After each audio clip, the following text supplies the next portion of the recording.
Welcome back to Mind Matter. Today we are diving deep into the complex interplay between our genetic blueprint and environmental factors in neurodegeneration. So the ApoE4 allele increases Alzheimer's risk, yet what a general observation is that populations with high ApoE4 frequency but lower disease prevalence. So does this suggest powerful environmental or lifestyle modulation or certain modulators which are at play? And how do you interpret these population level paradoxes and what do they tell us about the plasticity of genetic risk? So you're right. ApoE4 is a variant of cholesterol transport protein, which is one of the strongest genetic risk factor for Alzheimer's, but its effects are highly context dependent. While it increases dementia risk in aging, industrialized population, many groups with high ApoE4 frequency show low prevalence, reflecting influences of lifespan, diet, infection burden, and cardiovascular health. So its penetrance varies with environment and zygosity, meaning lifestyle and vascular interventions can modulate risk. ApoE4 is a vulnerability, but not a fixed destiny. Right.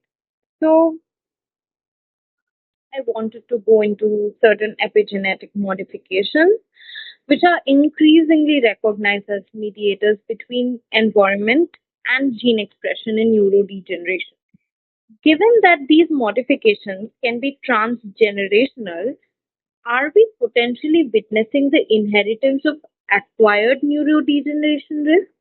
And how might this reshape our understanding of familial disease patterns exactly, Nehal? So it's a good news and bad news both. So there has been increased evidence that some epigenetic markers may escape erasure and can be potentially transmitted to next generation. And also sometimes it's considered that familial pattern might be a result of shared environment. And with the permanent imprinting of epigenetic states, we might need to rethink familial patterns. So we need to consider, is it really due to environment or the genetic passing of an epigenetic factor? However, this also means that these diseases are modifiable through lifestyle or epigenetic therapies. So it's a good news in a way that we can reverse it, but a bad news if it's really epigenetic factors that is leading to imprinting. Wow, that really encapsulates the nuance of scientific understanding, actually. So, let's come into the gut brain axis, which has emerged as a significant factor in neurodegeneration, with specific bacterial species linked to disease progression. So, if we accept that our microbiome is essentially a distributed organ system, how do we reconceptualize neurodegeneration, a potential systemic rather than a purely CNS disorder? Do you think? So, I would like to refer to a very interesting study that Dr. Quintana at Brigham Women Hospital is undertaking, in which their group showed loss of gut microbes followed by antibiotic treatment post LOHCT leads to inflammation in CNS, which shows that nervous system is not acting alone and is heavily impacted by what goes on in gut.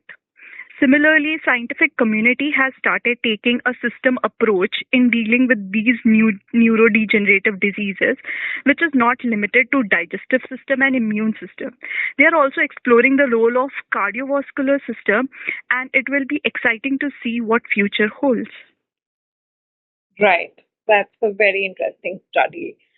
So, environmental toxins, I think they might have a role to play because they do reside in pesticides, heavy metals, and air pollution. All of this is super prevalent and they show associations with neurodegenerative risk. Yet the latency between exposure and disease onset can be decades actually, which is very, very dangerous. So, how do we develop public health policies for threats that manifest across such extended time frames, And what responsibilities do we have for the future generation? Since the onset of neurodegenerative disease take decades, it is necessary that we take preventive measures as compared to reactive regulations. This will include stricter limits on pesticides, industrial chemicals, and air pollutants while monitoring long term environmental and health impacts. We have a responsibility towards future generation to protect them from toxins which are embedded in United Nations Sustainable Development Goals, which we are targeting to reach as soon as possible. We need to take a system level approach and cross sector approach, which requires collaboration across health, environment, industry, and policy sectors. Integrating sustainable practices, clean production, and environmental justice to reduce cumulative lifetime risk. Right. So now the hot topic of that of CRISPR has to be discussed. I believe this is the most natural extension to it. So CRISPR and other gene editing technologies offer unprecedented precision in addressing genetic risk factors, especially. So the brain's post-mitotic nature presents unique challenges, a very unique landscape. So how do you envision gene therapy evolving for neurodegenerative diseases? And what are the long-term consequences of editing the germline for neurological disorders? So the brain post-mitotic nature presents obvious challenges like delivery limitations, DNA repair constraints, irreversibility, and safety risk. So technologies like viral vectors, nanoparticle delivery, and transient editing approaches tailored to mature neurons hold great promise. While somatic editing could help disease causing mutation in affected individual without affecting offspring, so there are chances of diseases getting transferred to the offspring, but germline mutation should also be carefully scrutinized with robust regulation and societal dialogue before widespread implementation. That is a well-rounded answer indeed. So thank you, Nehal, for being the part of our podcast Mind Matters. And that brings us to the end of the episode. But we'll catch all of the listeners again in the upcoming episodes. For all of the listeners, if you like it, you can like, subscribe, and share. Thank you. Thank you.